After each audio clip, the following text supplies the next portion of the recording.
Halo, selamat siang sahabat CIH. Assalamualaikum warahmatullahi wabarakatuh.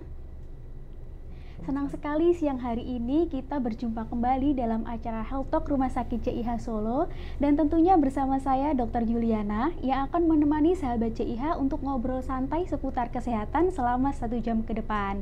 Nah, di pertemuan kali ini kita juga sudah menyiapkan topik hangat yang menarik juga untuk dibahas bersama dengan sahabat CIH dan tentunya expert speaker di sini, yaitu mengenai nyeri kepala atau mungkin teman-teman biasa menyebutnya dengan pusing atau nyeri kepala dan juga kesemutan. Dan saat ini mungkin lebih banyak pasien-pasien atau sahabat CIH atau teman-teman di luar sana yang merasakan hal tersebut, mungkin lebih sering mengenai di sekitar bahu ke atas seperti leher, kepala, bahu, atau mungkin juga menjalar ke area lengan kanan dan kiri. Nah, untuk membahas topik yang spesifik ini, yang karena topik ini itu banyak sekali disebabkan oleh kelainan saraf, tentunya di sini kita sudah kehadiran expert speaker atau narasumber di bidang saraf, yaitu sudah hadir Dr. Gian Aditya, spesialis neurologi atau spesialis saraf. Ya, selamat siang dokter. Halo, selamat siang dok. Bagaimana kabarnya dok? Setelah baik. Lebaran tambah banyak pasiennya ya dok ya? Alhamdulillah. Nah, siang hari ini kita mau ngobrol-ngobrol sedikit ya dok ya. Boleh. Dengan sahabat CIH di rumah, yang saat ini nanti mungkin kita akan bahas banyak mengenai nyeri kepala tentunya ya dok ya, dan kesemutan yang di sini mungkin sahabat CIH sering menjumpainya dalam kehidupan sehari-hari. Nah, sahabat CIH, di sini nanti teman-teman bisa juga untuk berpartisipasi aktif untuk mengirimkan pertanyaannya atau komentarnya di kolom komentar Instagram Live atau YouTube, karena siapa tahu pertanyaan dari sahabat CIH nanti bisa dijawab langsung oleh Dr. Gian di sini, dan sahabat CIH bisa memenangkan voucher untuk treatment facial di Klinik Health Aesthetic Center Rumah Sakit CIH Solo, dan nantinya akan diumumkan di akhir acara. Baik, tanpa memperpanjang durasi lagi, kita mungkin mulai ngobrol-ngobrol tentang topik nyeri kepala ini ya sahabat CIH. Sebenarnya untuk nyeri kepala ini, atau mungkin teman-teman juga kadang mengeluhkannya pusing ya, padahal pusing dan nyeri kepala ini berbeda ya dok ya, Berbeda, gitu. ya. Nyeri kepala, pusing atau kesemutan ini sebenarnya itu gejala atau keluhan apa sih dok gitu?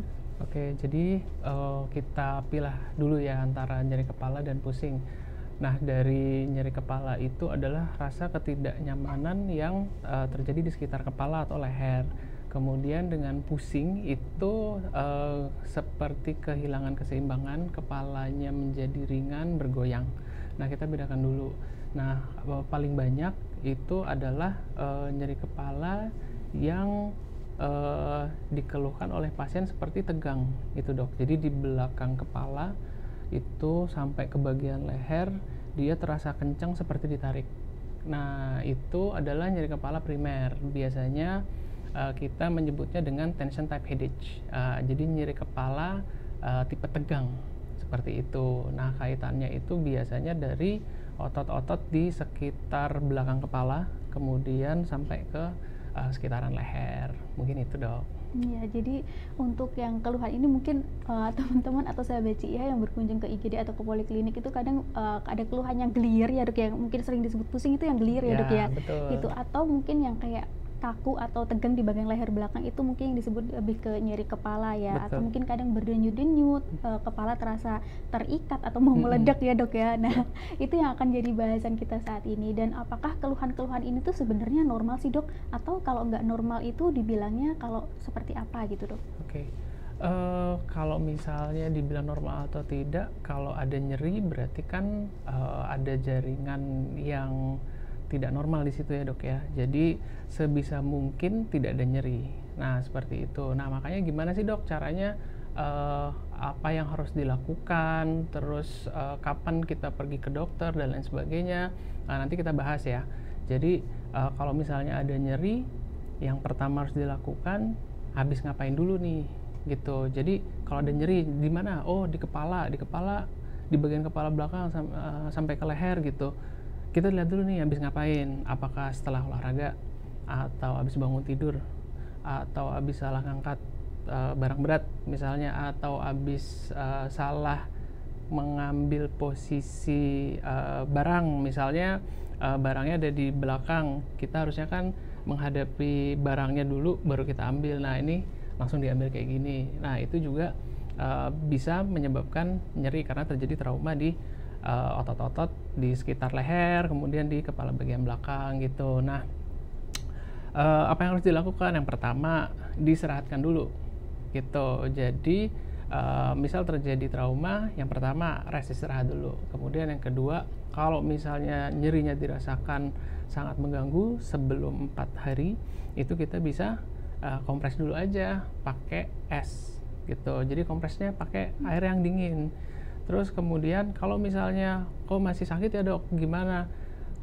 Coba dulu pakai obat warung gitu.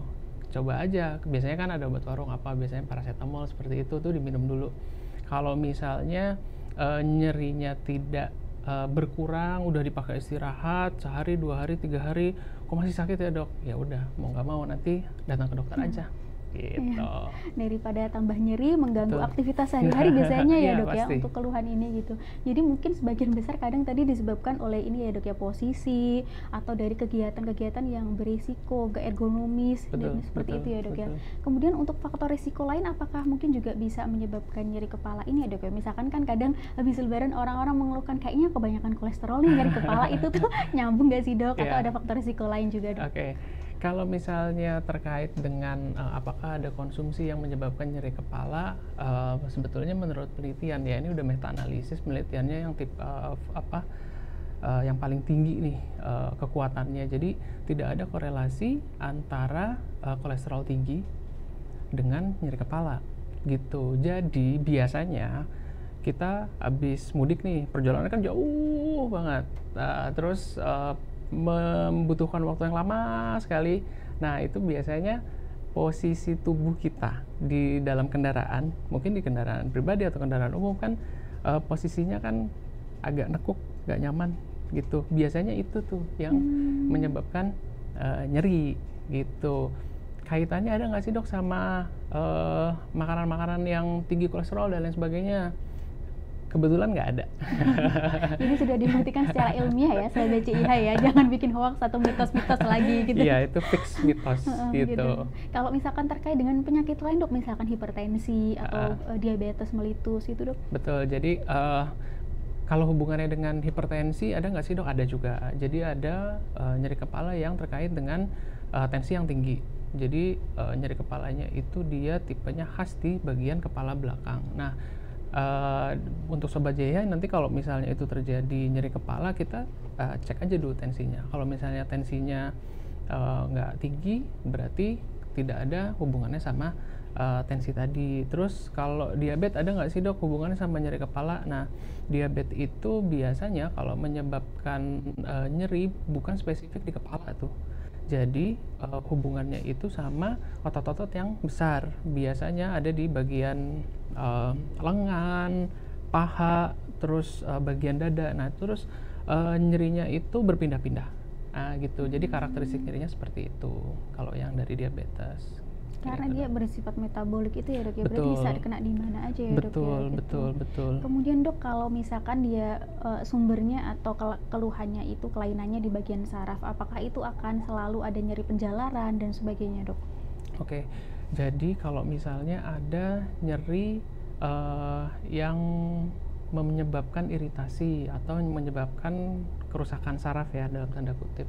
Jadi ada 5 hal. Yang pertama ada kebas, hilang rasa, terus kesemutan seperti ditusuk-tusuk jarum, menyetrum, dan panas. Nah, kalau misalnya ada terkait dengan keluhan saraf, biasanya ada salah satu atau lebih dari kelima ini gitu. Jadi kalau misalnya ini ada salah satu, langsung bawa ke dokter, karena secepat mungkin penyebabnya ketahuan, kemudian kita lakukan penata laksanaan dengan baik, saraf yang luka tadi itu bisa cepat sembuh tuh gitu, dibandingkan kita diamkan saja, nanti makin lama itu pasti akan makin memberat dengan cepat gitu, kemudian membutuhkan proses recovery yang agak lama juga. Belum kalau dia mengganggu aktivitas sehari-hari itu tadi ya dok. Betul, pasti sangat mengganggu. Kalau misalnya ada salah satu di antara 5 ini, biasanya udah bingung nih, waduh saya harus gimana, nah gitu. Gitu. Jadi tadi untuk keluhan nyeri di sekitar mungkin daerah punggung, leher, dan kepala itu bisa dari saraf, bisa Ya, dari otot juga ya dok ya, betul. bisa mungkin dari tulangnya juga ya dok Bisa ya juga, gitu. betul. Dan khususnya untuk yang dari kas-kas penyakit saraf itu gejalanya seperti yang sudah disebutkan dokter Gian tadi ya dok ya, Ya, ada 5 ya dok ya, ada itu 5. tadi kayak kebas, kesemutan dan sebagainya. Itu nanti jangan ragu lagi sahabat CIH bisa langsung konsultasi ke dokter spesialis saraf gitu ya dok ya. Dan tadi untuk tata laksananya yang awal mungkin bisa dilakukan di rumah, tadi sudah sempat dibahas juga ya dok ya, seperti misalkan dikompres gitu, istirahat dan sebagainya. Nah dok, kemudian selain langkah awal itu tadi dok, kemudian pasien kan mungkin atau sahabat CIH mungkin kontrol nih ke poli atau ke IGD, kira-kira nanti pemeriksaan yang akan dilakukan apa saja sih dok? Oke, jadi misal sobat CIH ada keluhan ya, misalnya di bagian kepala belakang ada nyeri yang seperti saya sebutkan tadi. Jadi misal datang ke IGD, pasti dokter akan memeriksa dulu, dilihat apakah betul ada atau tidaknya terkait dengan masalah potensi di bagian saraf tadi. Kalau misalnya nggak ada, bisa diberikan obat-obatan ringan. Nah, kalau misalnya ada, biasanya dari IGD akan dirujuk ke poli atau dirawat inap. Nah, kalau misalnya dirujuk ke poli bagian saraf, nanti kita periksa lagi dok. Jadi kita periksa dulu apakah potensi dari nyerinya ini akan berbahaya atau tidak nih ke sarafnya. Kalau misalnya hanya kenceng aja, biasanya kan paling sering orang datang ke rumah sakit dengan mengeluhkan nyeri itu kan ada bagian dari kepala kita yang tidak nyaman tuh. Jadi di bagian belakang sampai ke bagian leher, kemudian bisa jalar sampai ke bawah gitu, sampai ke bagian lengan atas, lengan bawah, kemudian tangan. Nah itu tuh dia rasanya tuh seperti berdenyut, seperti ngilu, kemudian rasa seperti kayak tertekan atau pegal kayak gitu-gitu. Nah itu biasanya kita berikan medikamentosa dulu. Nah kita berikan medikamentosa, kita berikan obat-obatan, kita berikan antiinflamasi, kemudian relaksan otot, kemudian diberikan obat untuk menurunkan nyeri.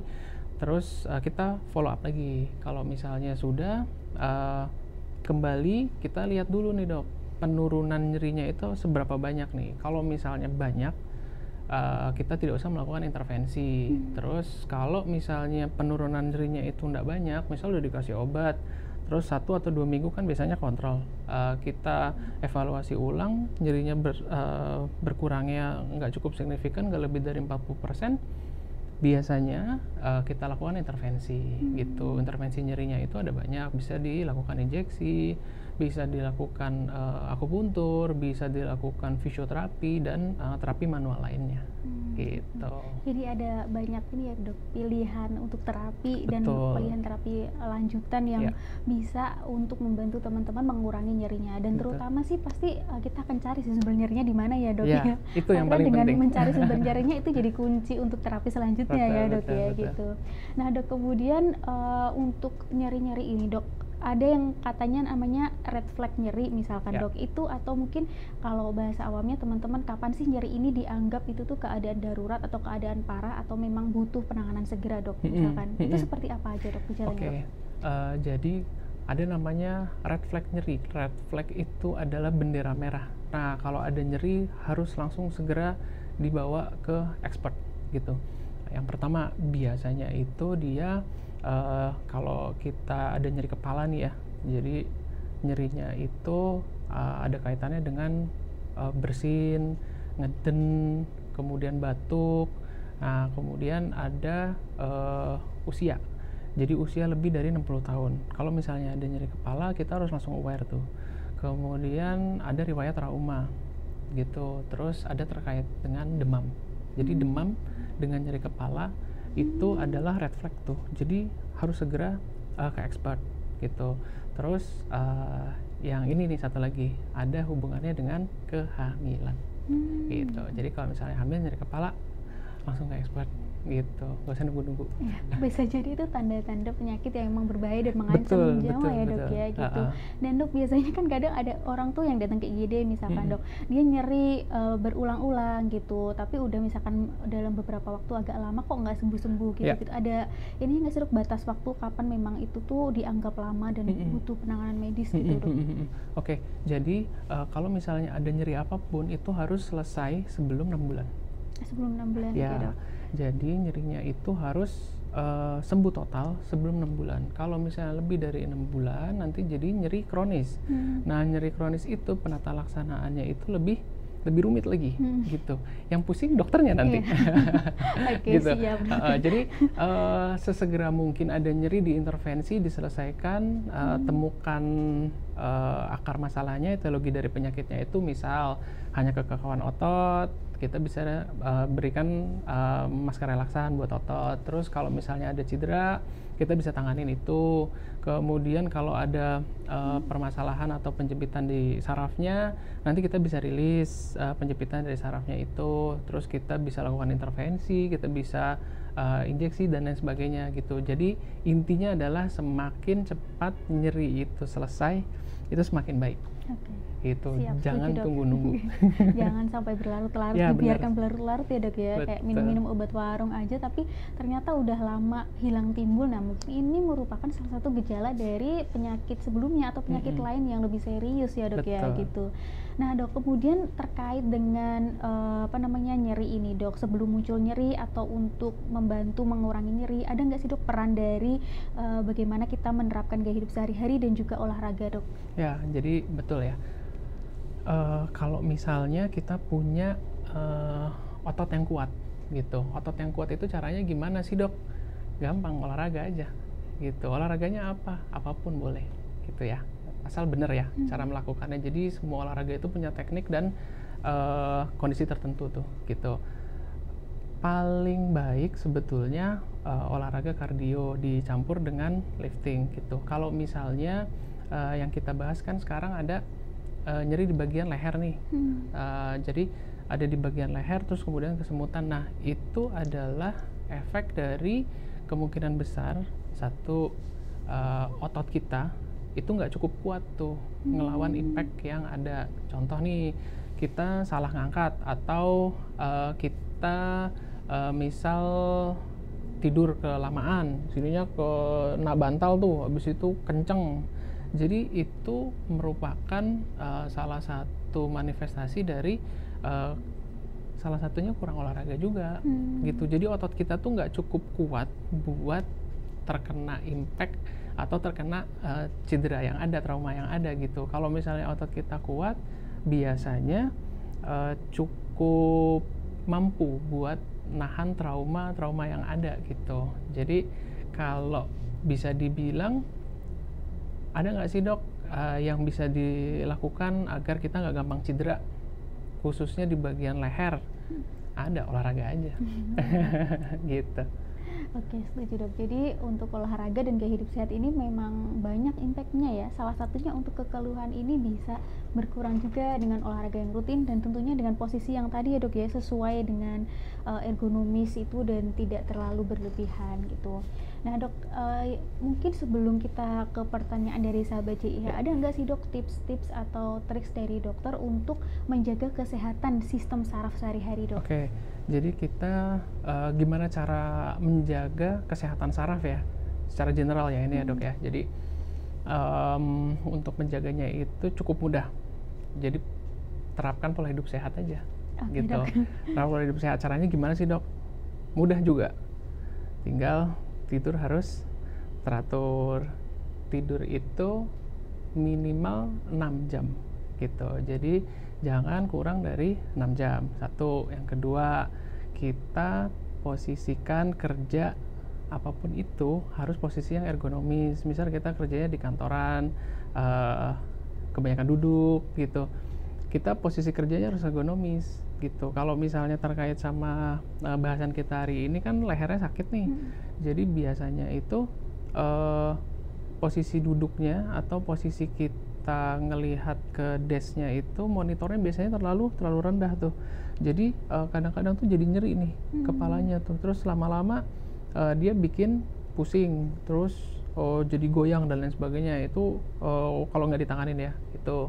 Terus kemudian yang ketiga, olahraga.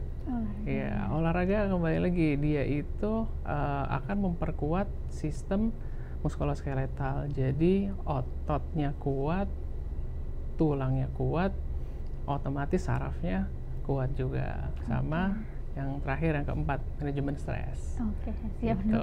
Stresnya harus rilis, harus baik gitu. Nggak boleh ada terlalu banyak beban pikiran yang ada. Oke, setuju dok. Jadi memang salah satu kuncinya adalah gaya hidup sehat dan tetap aktif olahraga ya dok ya. Mengurangi stres juga.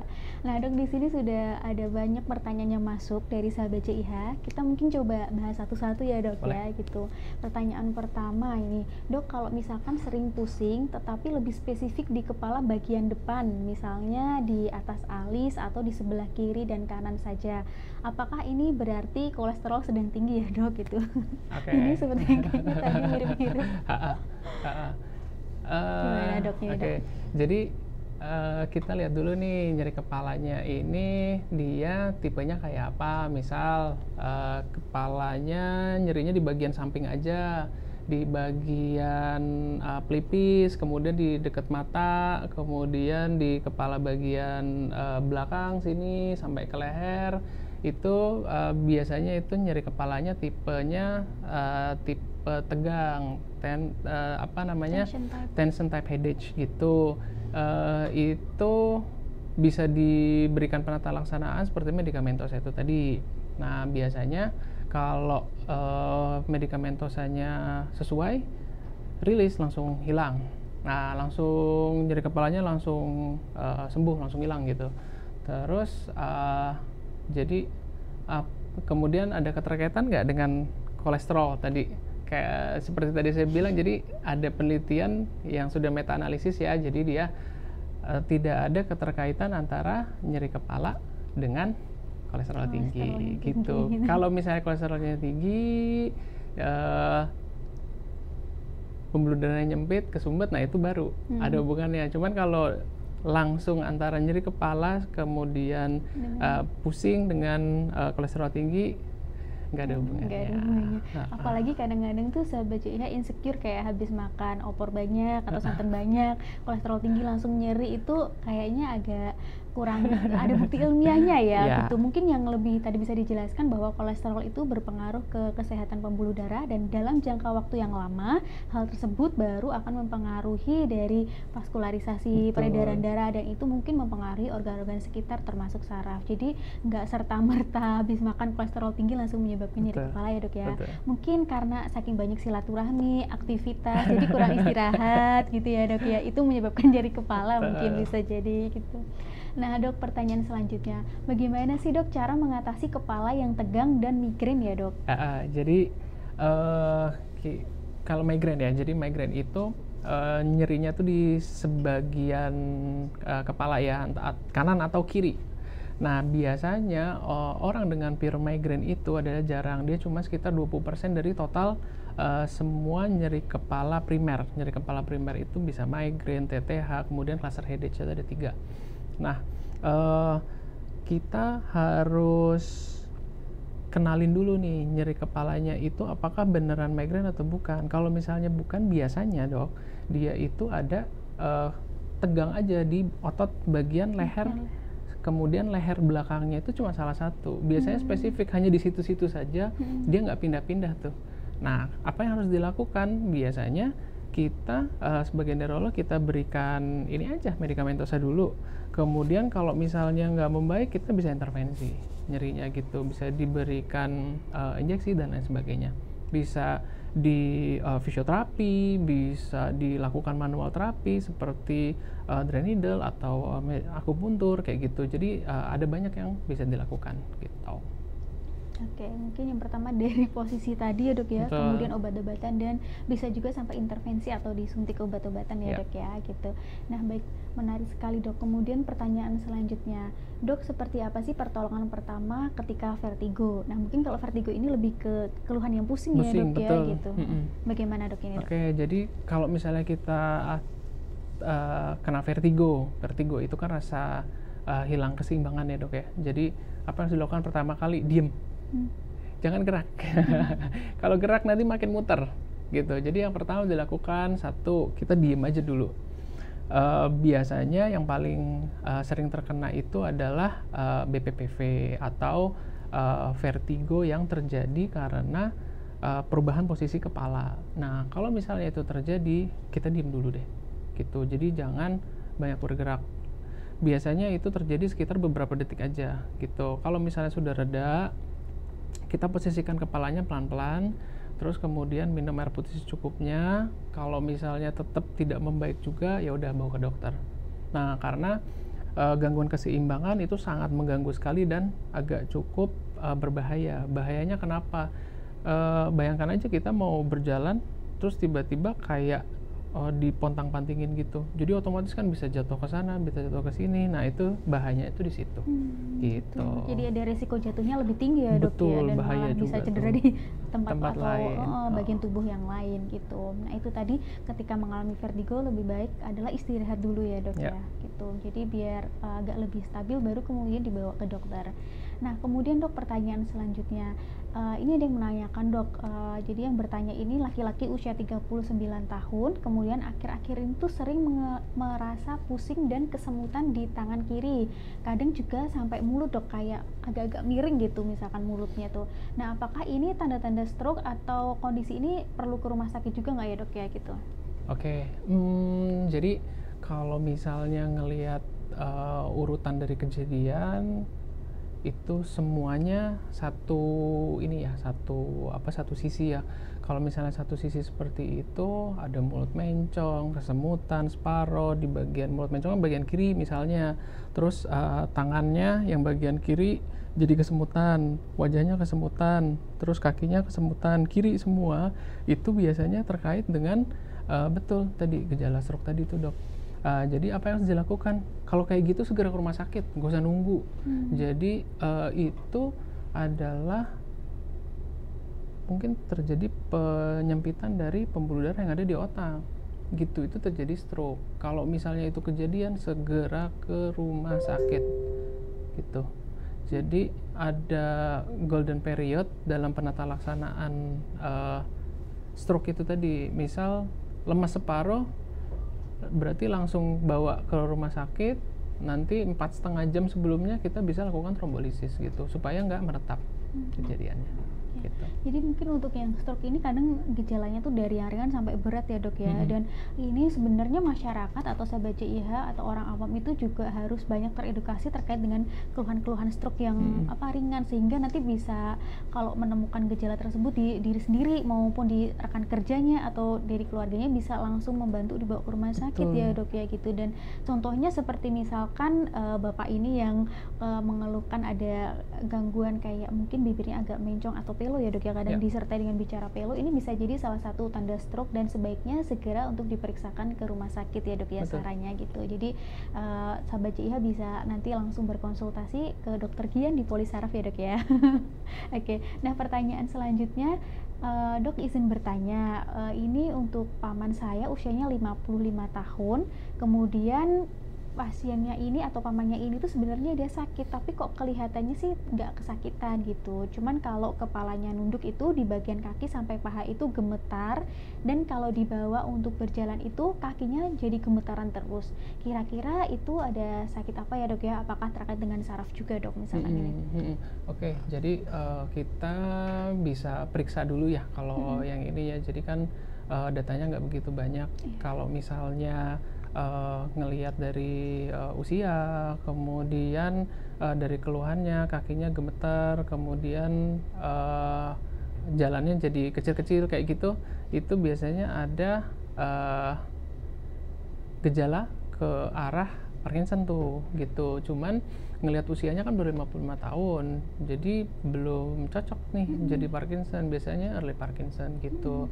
Terus kita juga bisa mendiagnosa yang lain nih, kayak misal ada nyeri di bagian boyok kayak gitu juga bisa juga tuh. Jadi ada terasa tidak nyaman di dalam di area punggung bagian bawah, itu menyebabkan gait atau cara jalannya itu juga berubah. Nah gitu, kalau misalnya itu terjadinya udah lama, segera dibawakan aja ke untuk nanti kita konsultasi deh kayak gitu. Soalnya itu kan udah nggak normal tuh, Betul, Dok. karena pasti juga ngeganggu aktivitas sehari-hari Iya, kalau seperti itu. iya. Ya. Dan 55 tahun kan normalnya masih bisa beraktivitas Betul, normal ya, betul, Dok ya betul. gitu. Jadi kalau ini sudah sangat mengganggu, kemudian sepertinya kok berbeda, mungkin sebaiknya dikonsultasikan Betul, untuk iya. dievaluasi lebih lanjut dan untuk kalau misalkan ada apa-apa deteksi dini. Syukur-syukur sih nggak ada apa-apa ya, Betul, Dok ya amin. gitu. Baik, setuju, Dok. Nah, kemudian pertanyaan selanjutnya, Dok. Dok, ini yang bertanya ini masih muda, sekitar usia 45 tahun. Namun di tangannya sebelah kanan itu sering bergerak-gerak sendiri nih, Dok. Kemudian ketika memegang sendok pun kadang-kadang tuh susah, bahkan sering tumpah-tumpah makanannya karena mungkin nggak kuat juga dan sering bergetar sendiri. Kalau misalkan ini tergolong ke tremor, itu solusinya apa ya, Dok ya gitu? Oke, biasanya itu yang terjadi adalah essential tremor. Jadi tremornya ini terjadi kalau misalnya kita lagi tegang nih, Dok. Jadi kita lagi tegang, kemudian kemerungsung, kemudian lagi banyak pikiran. Nah itu biasanya shakingnya makin jadi itu. Cara melihatnya adalah waktu kita sedang melakukan tindakan, melakukan sesuatu hal apapun gitu, menggunakan tangan yang gerak tadi, itu dia makin getar. Beda halnya sama Parkinson. Kalau Parkinson dia kita melakukan tindakan itu dia diem, malah waktu kita beristirahat atau resting, dia malah justru bergerak gitu. Nah itu kemungkinan yang tadi adalah essential tremor gitu. Bisa nggak diobatin? Bisa banget. Gitu. Bisa. Karena mungkin cukup mengganggu kalau misalkan pegang sendok gitu ya, itu kan agak mengganggu. Jadi mungkin bisa ini ya, Bisa, Dok ya, dikonsultasikan dan diobatin Bisa. gitu. Jadi nanti jangan ragu-ragu untuk berkonsultasi dengan dokter-dokternya, karena dokternya nggak galak tapi sangat solutif dan komunikatif kok gitu. Nah, oke, selanjutnya, Dok, pertanyaan dari sahabat CIH. Bapak saya ini usianya 67 tahun, Dok. Kemudian dia mengalami lidah kaku seperti orang cadel atau pelo, tapi sudah sejak 3 bulanan ini, Dok. Bahkan kalau misalkan mau bicara itu agak lama ini memprosesnya dan kadang terbata-bata. Kemudian kata bapaknya pengucapan kata-kata yang lambat, tidak jelas, kurang sinkron dengan proses berpikir. Ini merupakan suatu gejala apa ya, Dok ya? Kayak gitu. Oke, kalau ngelihat dari usia 1, kemudian gejalanya ada pelo, terus ada delay dalam berpikir gitu, biasanya kalau ini terjadi tuh kayaknya stroke gitu, karena tiba-tiba pelo, tiba-tiba bingung, tiba-tiba penurunan fungsi kognitif atau berpikir di usia yang lebih dari 65 tahun itu biasanya paling sering itu terjadinya stroke gitu. Nah nanti apa yang harus dilakukan? Jadi kita harus periksa dulu nih ke neurolog nih, nanti coba dilihat kondisi apakah betul kena stroke atau tidak. Kalau misalnya udah 3 bulan berarti kan kondisinya sudah subakut nih, harus diberikan penata laksanaan untuk tidak terjadi stroke berikutnya, serangan berikutnya gitu. Apa yang harus dilakukan? Kita bisa ngasih pengencer darah gitu. Terus kita harus kontrol faktor resikonya, biasanya hipertensi, diabetes, sama kolesterol tinggi gitu. Nah itu kalau misalnya udah dikontrol, insya Allah nggak terkena lagi gitu. Jadi untuk pasiennya terbapak ini memang disarankan untuk segera kontrol ya, Dok ya gitu, karena siapa tahu memang ada faktor risiko atau memang ada diagnosis atau kecurigaan ke arah stroke, sehingga nanti bisa dilakukan tata laksana lebih dini gitu, biar kedepannya proses penyembuhannya juga lebih baik dan lebih cepat ya dok ya gitu. Nah baik, untuk pertanyaan selanjutnya dok, ini masih kasus juga ini sepertinya dok ya. Tengah malam ini kebangun gara-gara wajah sebelah kiri ini tiba-tiba sulit digerakkan dengan leluasa dok, kemudian bentuknya itu tidak simetris, bahkan alis yang satunya naik dan bibirnya juga gitu. Nah karena ini sahabat CIH nih pinter-pinter, jadi udah banyak mencari di media sosial dan artikel ini ada yang bilang juga bahwa ini kemungkinan salah satunya adalah Bell's palsy ringan gitu. Kira-kira ini kenapa ya dok ya, dan bisakah disembuhkan? Berapa lama juga prosesnya gitu dok? Jadi kalau misalnya separuh ekspresi wajahnya berubah gitu, jadi kemungkinan besar betul Sobat JH tadi bilang kena Bell's palsy gitu. Apa yang harus dilakukan? Segera pergi ke dokter untuk mendapatkan obat-obatan yang proper gitu. Kalau misalnya kurang dari 1 minggu, itu kita bisa memberikan high dose steroid supaya keluhan peradangannya itu langsung berkurang, kemudian udah langsung sembuh gitu. Jangan nunggu-nunggu, nggak usah nunggu-nunggu gitu. Jadi kalau misalnya udah terjadi Bell's palsy, separuh ekspresi wajahnya udah langsung berubah, langsung ke dokter deh gitu. Makin cepat makin baik. Iya, sebelum 1 minggu itu golden period. Jadi waktu yang sangat baik untuk melakukan penata laksanaan supaya tidak berkepanjangan nih keluhannya gitu. Kalau misalnya dapat high dose steroid cepat, dia langsung membaik gitu. Jadi ukuran bisa 1-2 hari itu langsung perbaikan. Kalau misalnya lebih dari 1 minggu, gimana dok? Ya bisa juga, cuman penyembuhannya agak melambat gitu. Nah makanya sesegera mungkin langsung bawa ke dokter deh. Ya oke, setuju dok. Jadi untuk yang kasus Bell's palsy ini juga disarankan untuk periksa langsung ke dokter saraf ya dok ya. Karena untuk obat-obatan yang khusus Bell's palsy ini nanti ada high dose steroid yang tadi mungkin sudah dibicarakan, dan itu memang perlu pengawasan dari dokter juga gitu. Daripada ditunda-tunda akan lebih lama lagi, jadinya ekspresi mukanya nanti nggak simetris, jadinya agak-agak mungkin mengganggu untuk tampilan sehari-hari gitu. Nah kemudian selanjutnya dok, ini ada pertanyaan dari sahabat CIH, mengeluhkan sering kesemutan kalau duduk yang agak lama.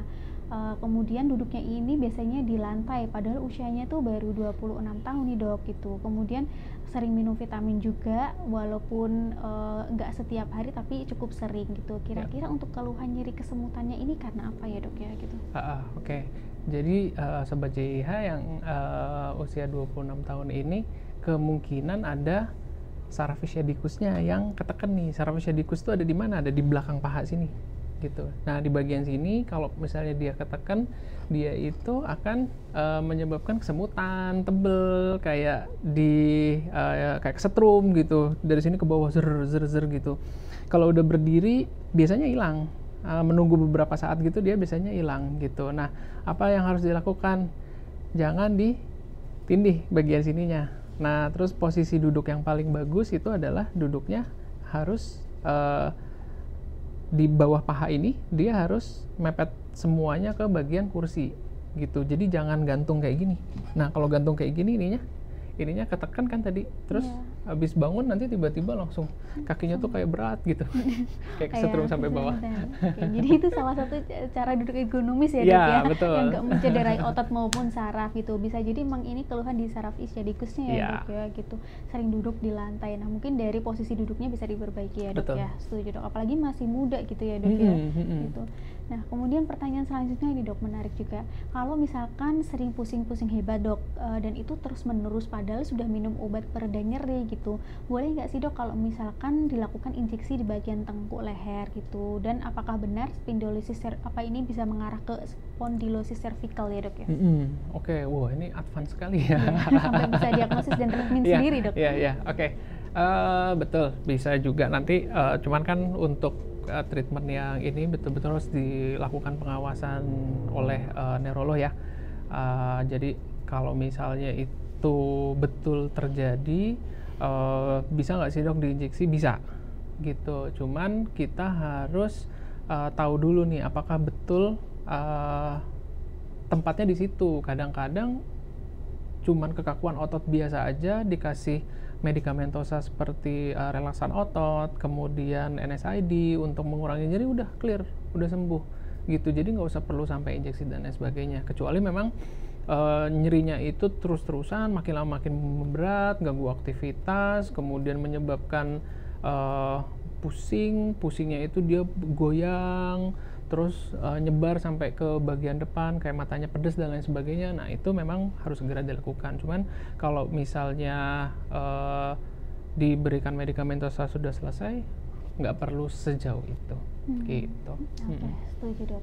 Nah ini tadi sangat mencerahkan juga, dan mungkin banyak di sana teman-teman atau sahabat CIH yang pernah mengalami hal tersebut, terutama di bagian tengkuk leher tuh kayaknya sering ya dok. Iya, ya sering gitu. banget. Itu salah satunya mungkin tadi spondilisis cervical. Oke. Untuk pertanyaan selanjutnya, dok, saya kan make up dan biar cepat kering biasanya dikipasin make upnya menggunakan kipas angin secara langsung terus menerus di bagian wajah gitu. Kira-kira untuk make upnya ini sekitar sejam lebih dok gitu.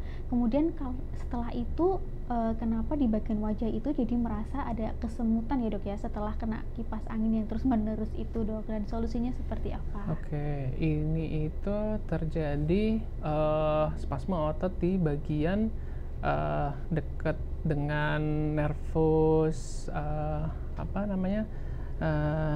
facialis gitu. Dia tuh ada di bagian sini nih, gitu. Jadi biasanya kalau misalnya kita kena angin terus-terusan, di anginnya sebelah ya, bukan dua-duanya. Nah itu tuh biasanya otot-otot di sekitar nervus 7 tadi yang untuk mempersarafi raut wajah kita, dia itu biasanya ketekan tuh, jadi kerasa kesemutan kayak tadi. Kayak kontraksi gitu, jadi sarafnya kejepit gitu, kehimpit ya, ya dok ya dari ketekan sedikit. otot-ototnya. Nah nanti kalau dia udah ketekan sedikit, terus kita nggak kena dingin-dingin lagi, nggak kena kipas angin lagi, dia akan balik sempurna. Nah solusinya gimana? Jangan langsung kena ke wajah, bahaya. Jangan dipanteng ke wajahnya gitu. Terus kalaupun dipanteng harus pindah-pindah gitu, jangan satu sisi aja terlalu lama dan lain sebagainya. Mungkin itu ya. Oh iya, setuju. Ini sangat mencerahkan, aku baru tahu juga. Jadi mungkin itu secara ada ilmiahnya di balik kenapa sih kipasan angin yang terus menerus di bagian wajah itu bisa bikin mungkin tadi kesemutan itu ya dok ya. Jadi lebih ke bagian ototnya yang dia itu kontraksi atau spasme. Nah kemudian selanjutnya nih dok, ada pertanyaan juga menarik. Dok, ini sudah seminggu ini ujung jari telunjuk dan jempol saya itu terasa kesemutan. Sampai sekarang tuh belum hilang juga nih dok. Kira-kira penyakit apa ya dok, dan bagaimana mengatasinya dok gitu? Oke, biasanya itu terkait dengan pekerjaan yang terlalu over. Biasanya banyak ngetik, banyak nulis, terus bersih-bersih, nyapu, ngepel. Nah, kita itu punya carpal tunnel di sini, terowongan karpal. Dia itu ada nervus medianus di sini, dia mempersarafi 4 jari ini. Biasanya kalau dia ini ketekan, dia itu menyebabkan itu tadi itu gejalanya keluar. Itu bisa nyetrum, kesemutan di ujung-ujung sini. Kalau udah parah 4 jari ini, dia kesemutan semua gitu. Treatmentnya gimana? Yang paling pertama, stop aktivitas terlalu berlebihan, berhenti dulu gitu. Terus coba kibaskan tangannya kayak gini. Kalau udah hilang ya udah selesai gitu. Terus dok kok masih kesemutan, masih tebel-tebel di ujung-ujung jari, ya udah bisa dilakukan intervensi di dekat terowongan karpalnya sini, supaya dia saraf medianusnya tadi tidak terjepit lagi gitu. Tapi intinya adalah istirahat, jangan terlalu banyak buat dipakai berlebihan. Intinya berlebihan.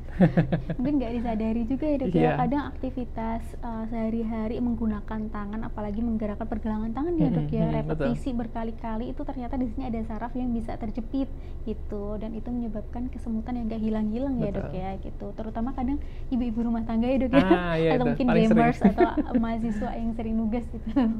Oke dok, selanjutnya dok, pertanyaan dok, ini saya sering mengalami kaku leher, kemudian posisi tidur yang bagaimana sih dok yang aman untuk leher agar tidak mengalami kaku leher nih dok? Oke, jadi menurut penelitian itu kalau misalnya kita memilih bantal dan posisi, itu bantalnya jangan lebih dari 15 cm.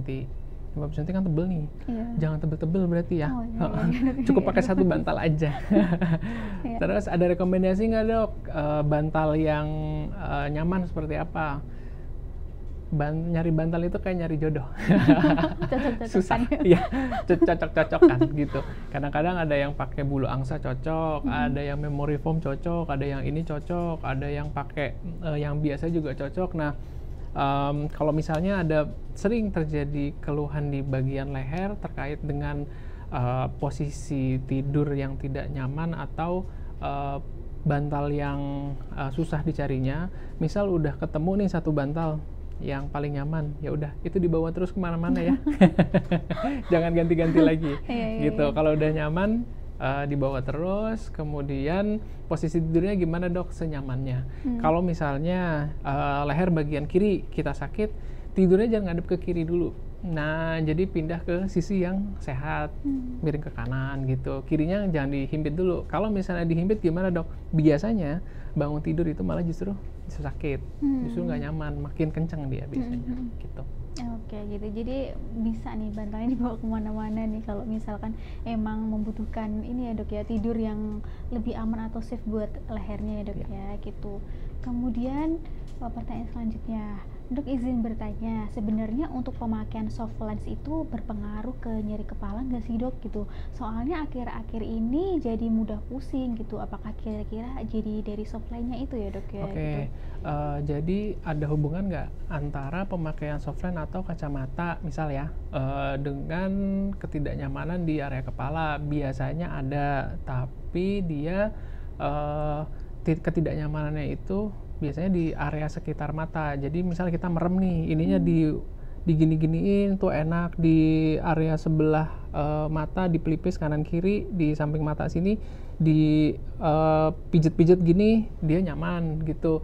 Nah itu benar berarti ada ketidakcocokan mungkin ya di soft lens atau kacamata kita gitu. Caranya gimana? Kita evaluasi lagi visusnya, nanti ketemu dokter mata biar dicek lagi. Kalau misalnya paling sering itu dia karena memang harus ganti karena si lensa mata ini dia terlalu banyak terlalu banyak mengoreksi atau memfokuskan bayangan itu, jadi otot-otot di sekitar matanya jadi capek. Terus itu dia bikin di area depan mata sini, di depan kepala ini jadi nggak nyaman gitu. Mungkin itu ya. Gitu. Jadi mungkin lebih ke ini ya dok ya, visus dari soft lens-nya ya dok mungkin yang kurang sesuai biasanya mungkin. Jadi itu bisa dievaluasi atau mungkin dengan seiring berjalannya waktu visusnya mungkin jadi bertambah padahal soft lens-nya masih menggunakan soft lens yang lama. Nah itu mungkin bisa jadi diperiksakan ulang gitu. Nah kemudian ada pertanyaan selanjutnya nih dok. Dok ini Sobat CIH nih kena edema cerebri sekitar 2 minggu yang lalu. Sampai kemudian sinusitis juga, sudah ke THT, dan terakhir ini matanya itu masih terasa blur dok. Apakah harus ke dokter mata untuk kasus ini ya dok ya gitu? Jadi awalnya kena edema cerebri, kemudian juga ada sinusitis, sudah diobati, kemudian matanya ini dok buram gitu. Apakah harus ke dokter mata dan apakah ada masalah di bagian saraf dok? Oke, kalau misalnya edema cerebri berarti kan otak kitanya itu membengkak ya, membesar ya, gitu. Banyak akumulasi cairan di sana. Apakah harus ke dokter saraf? Kayaknya harus deh. Apalagi udah sampai blur gitu. Jadi matanya itu kan dia udah saraf keduanya itu dia ketekan gara-gara selaput otaknya itu dia membesar. Kalau misalnya udah kayak gitu, itu kegawat daruratan, jadi memang harus ke dokter. Kalau misalnya 2 minggu yang lalu habis mondok, terus kemudian udah boleh pulang nih, udah nggak ada nyeri kepala, terus pandangan kaburnya udah mulai turun, kita harus berikan juga obat-obatan yang untuk mengecilkan itu tadi di selaput di otaknya itu supaya dia mengecil dan nggak menekan saraf keduanya. Jadi saraf optikus itu kan dia ada di dasar otak nih. Kalau misalnya otaknya kembung dia ketekan, jadi dia jadi blur gitu. Gitu. Kalau misalnya itu kejadian harus dikasih obat yang buat bikin tekanan otaknya itu dia berkurang gitu. Ke dokter saraf bisa, kemudian tetap periksa juga ke dokter matanya. Untuk Gitu. evaluasi dari penyebab matanya sendiri ya dok. Betul. Ya mungkin dok gitu. Jadi memang disarankan untuk evaluasi lebih lanjut ya gitu. Nah kemudian ini ada pertanyaan juga dok. Dok, jika seseorang itu didiagnosa mengalami penyakit saraf, makanan apa sih dok yang sebaiknya itu tidak dimakan, atau makanan yang dilarang yang kira-kira akan mempengaruhi saraf dok? Dan mungkin juga kalau misalkan yang bagus ada makanan yang disarankan dok untuk kesehatan saraf gitu dok. Jadi untuk makanan apa sih yang direkomendasikan dulu ya untuk kesehatan saraf? High protein. High protein. Ya, jadi protein tinggi itu. Jadi saraf sama otot itu dia sama gitu. Jadi ototnya gede, sarafnya bagus. Intinya di situ gitu. Terus high protein. Protein dari mana aja terserah. Dari protein hewani boleh, nabati boleh, dari telur, tahu, tempe, semuanya bagus-bagus aja. Nah, apa yang nggak boleh? Nah, ini nih pertanyaannya kan. Apa yang nggak boleh? Cara pengolahannya yang terlalu banyak dibakar. Gitu. Bakar itu adalah oksidan tinggi. Dia bikin aterosklerosis atau nyempit pembuluh darahnya. Itu nggak boleh banyak-banyak. Gitu. Sama satu lagi, gorengan. Jangan banyak-banyak. Gorengannya itu kalau bisa jangan makan tiap hari deh. Gitu. Karena semakin sering bahan makanan digoreng akan menyebabkan oksidan yang tinggi. Nah, oksidan yang tinggi itu dia nyempitin pembuluh darah. Pembuluh darahnya nyempit, otomatis nanti kalau misalnya ke dokter saraf bisa stroke gitu, bisa sakit jantung dan lain sebagainya. Gitu. Sebaiknya jangan. Jadi lebih di pengolahan makanannya yang harus hati-hati ya dok ya. Dan disarankan untuk makan makanan yang tinggi protein, entah dari ikan, hewan laut, hewan darat maupun dari olahannya ya dok ya. Gitu. Nah kemudian pertanyaan selanjutnya juga nih dok. Dok, saya ada keluhan, usia saya kan masih muda nih dok, 24 tahun, tapi kenapa ya dok ya, saya punya sakit tremor di bagian tangan. Saya tadinya nggak mau untuk terlalu berpikir tentang hal tersebut, dan tapi kok semakin saya biarkan, lama-lama malah menjadi mengganggu aktivitas gitu. Jadi karena masih muda, kira-kira apa iya sih dok saya bisa kena penyakit tremor ini dok lebih lanjutnya gitu? Atau sebenarnya tremor itu suatu gejala aja atau mengarah ke suatu diagnosis dok? Oke, jadi untuk Sobat Jaiha yang 24 tahun ini biasanya karena seperti tadi saya jelasin ya, jadi ada essential tremor gitu, biasanya ada keturunan nih gitu, paling sering ya, paling sering ada riwayat keluarga yang menderita hal yang sama gitu. Jadi dia kalau melakukan suatu aktivitas, kalau kemerungsung gitu, terlalu stres gitu, biasanya tuh shakingnya tuh parah gitu, geternya banget tuh. Terus bisa diobatin nggak? Bisa, tenang aja. Bisa, tenang, aman, nggak usah terlalu khawatir. Konsultasiin aja nanti sama neurologis terdekat gitu. Oke, itu namanya essential tremor dan bisa disembuhkan. Jadi jangan ragu untuk nanti konsultasi di dokter saraf ya dok ya gitu. Kebetulan masih muda juga, masih usia produktif ya dok ya, kayak gitu. Dan itu sebenarnya salah satunya bisa diturunkan ya dok ya tadi. Bisa. Oke. Nah kemudian selanjutnya ada pertanyaan dok dari sahabat CIH ini terkait keluhan di bagian bibir. Katanya bibir bagian bawah ini sering terasa kebas, hilang timbul dok. Kalau di bagian bibir tuh kira-kira karena apa ya dok ya? Jadi kalau di bagian bibir rasanya kebas atau ada nyeri biasanya gitu, itu biasanya terkait dengan saraf-saraf yang ada di sekitar wajah. Biasanya yang paling sering itu ada di area trigeminal gitu, saraf trigeminal. Jadi dia mempersarafi 3 ya untuk bagian daerah sini, dari mata ke atas, terus dari pipi, kemudian pipi ke bawah gitu. Nah paling sering itu dia terjadinya ada di cabang yang paling bawah gitu. Jadi rasa kesemutan, kebas, tebel nih di bagian sini nih. Terus apa yang harus dilakukan? Itu bisa diberikan obat-obatan gitu buat meringankan gejalanya gitu. Terus nggak usah terlalu khawatir, nggak usah terlalu panik. Jadi dengan pengobatan yang adekuat sih harusnya perbaikan dan hilang gitu. Oke, jadi mungkin butuh evaluasi atau ini ya dok ya, obat-obatan dan terapi ringan di rumah ya dok ya, bisa dilakukan gitu. Nah kemudian ada pertanyaan selanjutnya dok. Ayah saya usianya 58 tahun nih dok, kemarin bangun tidur tiba-tiba wajah bagian kanan turun sampai-sampai agak susah senyum dok. Nah kemudian ketika konsultasi secara online dengan dokter, itu adalah ciri-ciri dari transient ischemic attack. Itu sebenarnya penyakit apa sih dok, dan apakah bisa sembuh ya dok ya? Oke. Kalau misalnya di wajah saja tidak ada tidak ada keterkaitan di ekstremitas, tangan, kaki, badan kayak gitu, biasanya itu bukan TIA atau transient ischemic attack. Nah, TIA itu apa sih dok? TIA itu adalah dia mirip kayak stroke, tapi dia bisa rilis total atau sembuh total sebelum 24 jam gitu. Jadi ibaratnya nih ada pembuluh darah nih, ini ada gumpalan darah, plek gini, nyumbet sebentar, terus habis itu dia lolos, wuss gitu, sumbetannya udah nggak ada. Nah ini namanya TIA.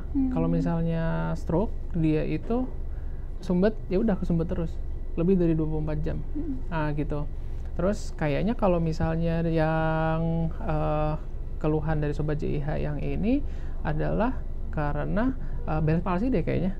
Jadi bangun tidur, kalau misalnya dia separuh wajah lemes kayak gitu, beda banget, satunya nggak bisa nutup matanya, terlebih itu berarti itu kemungkinan terjadi Bell's palsy gitu, bukan TIA. Gitu. Jadi mungkin kalau misalkan lebih cenderung di wajah aja lebih ke ini ya dok ya, Bell's palsy. Betul. Tapi kok dia ada keterlibatan di bagian tangan atau kakinya, ada gangguan sarafnya juga, mungkin bisa ke arah TIA atau stroke tadi ya dok ya gitu. Jadi evaluasi lebih lanjut aja dan itu bisa sembuh, jadi tenang aja. Nah kemudian ini pertanyaan selanjutnya dok, dan mungkin ini yang terakhir. Dok, mama saya kemarin mengalami demam, kemudian demamnya itu sudah membaik, tapi kalau misalkan digunakan untuk berjalan, katanya kedua kakinya itu tiba-tiba lemas dan tidak ada tenaga gitu. Walaupun sudah mencoba berjalan, tapi kadang-kadang masih jatuh dok ujung-ujungnya gitu. Mohon penjelasannya dok gitu, kira-kira ini terkait dengan saraf juga atau mungkin ada evaluasi ke arah penyakit yang lain juga ya dok ya ini dok gitu. Oke. Jadi kalau untuk keluhan yang ini kita lihat lagi nih, kalau misalnya ada demam, berarti kan itu kan ada exposure energi yang terlalu berlebihan, berarti kan energi yang ada di ototnya itu kan banyak yang turun tuh buat ngeluarin energi panasnya di tubuh kita. Nah biasanya kalau orang demam itu dia lemes gitu. Apa yang harus dilakukan? Jangan jalan dulu, istirahat dulu, istirahat, terus kita evaluasi demamnya. Demam lebih dari 3 hari dibawa ke dokter harus gitu, apalagi udah sampai jatuh-jatuh kayak gini. Jadi memang memang harus diperiksakan lebih lanjut deh, nanti dicek darah dan lain sebagainya kayak gitu dulu, karena nggak boleh dibiarin gitu. Kalau misalnya udah demam agak lama terus dia lemes banget, bisa jadi ada penyakit tertentu tuh. Gitu. Kalau ada kaitannya nggak dengan neurolog? Kalau dari bagian saraf sih untuk demam lemas gitu kayaknya nggak ada deh. Kalau sekilas gejalanya lebih ke demam dan lemes aja mungkin kecil ya dok ya untuk ke saraf. Jadi ada gejala yang khusus ke saraf, mungkin nanti bisa diperiksakan lebih lanjut ya dok ya. Kalau untuk saat ini lebih fokus ke demamnya sama ini mungkin ya dok ya, penyembuhannya ya dok ya, recovery-nya gitu. Nah nanti mungkin bisa dievaluasi lebih lanjut untuk periksa ke dokter gitu. Nah sahabat CIH, tadi kita sudah membahas banyak sekali permasalahan kesehatan terkait saraf dan terutama lebih ke nyeri kepala dan kesemutan bersama dengan Dr. Gian di sini. Mohon maaf untuk pertanyaan yang dikirimkan ke kami tidak semuanya bisa dijawab karena ada keterbatasan waktu ya dok ya gitu. Untuk lebih lanjutnya nanti mungkin sahabat CIH bisa langsung berkonsultasi atau berkunjung ke klinik Dr. Gian di Poliklinik Rumah Sakit JIH Solo ya dok ya gitu. Nah untuk menutup sesi kali ini dok terkait dengan topik kita ini, mungkin ada pesan-pesan yang dokter mau sampaikan ke sahabat JIH. Oke, jadi Sobat JIH jaga kesehatan saraf dengan cara apa? Jangan lupa olahraga, satu. Kemudian makan makanan yang tinggi protein. Terus jangan terlalu banyak makan manis-manis, banyak dikurangin karbohidratnya. Terus jangan lupa jangan terlalu stres. Jangan terlalu stres karena sekarang tuh dengan kemajuan teknologi, Ya, kemudian betul. banyaknya aktivitas baru itu kadang-kadang orang jadi overwork ya dok ya, Betul. hustling culture dan macam-macam, sehingga untuk gaya hidup sehat itu mulai berkurang dan diabaikan gitu. Padahal itu bisa berpengaruh ke banyak aspek kesehatan, salah satunya di saraf ya dok Betul ya sekali. gitu. Setuju sekali dok. Dan ini dok, kalau misalkan nanti sahabat CIH ingin berkonsultasi lebih lanjut dengan dokter Gian, kira-kira sahabat CIH bisa daftar di polinya dokter Gian tuh kapan aja dok jadwalnya dok? Saya di JIH praktek hari Senin dan hari Kamis pagi jam 8 sampai jam 10. Oke, dari hari Senin dan Kamis jam 8 dan sampai dengan jam 10 pagi ya. Jadi teman-teman bisa berkonsultasi lebih lanjut terkait dengan keluhan saraf atau mungkin tanya-tanya evaluasi lebih lanjut, konsultasi obat dan diagnosis lainnya, boleh sekali daftar ke polinya dokter Gian ya dok ya gitu. Nah, sahabat CIH yang tadi sudah mengirimkan komentar, pertanyaan atau saran dan kritik, terima kasih banyak untuk partisipasi aktifnya. Di sini kita akan mengumumkan 4 peserta yang beruntung mendapatkan voucher untuk mencoba treatment di Health Aesthetic Center Rumah Sakit CIH Solo. Di sini ada 4 akun. Yang pertama ada akun @uniidani, yang kedua ada akun @nies_AFFH, yang ketiga ada akun @nanapita.sari, dan yang keempat ada akun @wulandari_nevi3. Selamat kepada para peserta yang beruntung, nantinya bisa menghubungi admin kami untuk mengklaim voucher yang sudah kami persiapkan. Dan akhir kata di sini, terima kasih banyak Dokter Gian untuk waktunya, untuk ilmu yang dibagikan dan sharing ke saya maupun sahabat CIH, sangat bermanfaat ya dok ya gitu. Dan untuk nantinya jangan kapok kalau diundang lagi ya dok ya untuk bincang-bincang di podcast kita gitu. Dan sahabat CIH jangan lupa untuk menyaksikan acara Health Talk Rumah Sakit CIH Solo setiap minggunya dengan topik-topik kesehatan yang menarik dan berbincang dengan narasumber atau expert speaker yang sudah berpengalaman, yang kita undang juga di podcast-podcast sebelumnya atau yang akan datang. Dan akhir kata, mohon maaf apabila ada salah kata. Kita tutup. Wassalamualaikum warahmatullahi wabarakatuh. Waalaikumsalam warahmatullahi wabarakatuh.